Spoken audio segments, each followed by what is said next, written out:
เมนูเนื้อต้มเนื้อวัวนี่ของแซ่บเลยใช่ไหมหั่นบางๆไม่ต้องใส่อะไรต้มเฉยๆทางเงินชอบอย่างนี้ใช่ไหม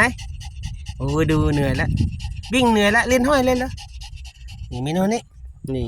อันนี้ลิ้นเนื้อข้างในชอบไหมชอบไหมชอบไหมเพิ่นมักเดี๋ยวให้กินเนาะเดี๋ยวให้กินบางๆเนาะ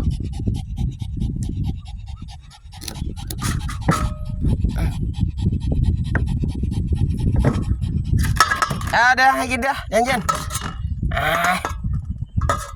เนี่ย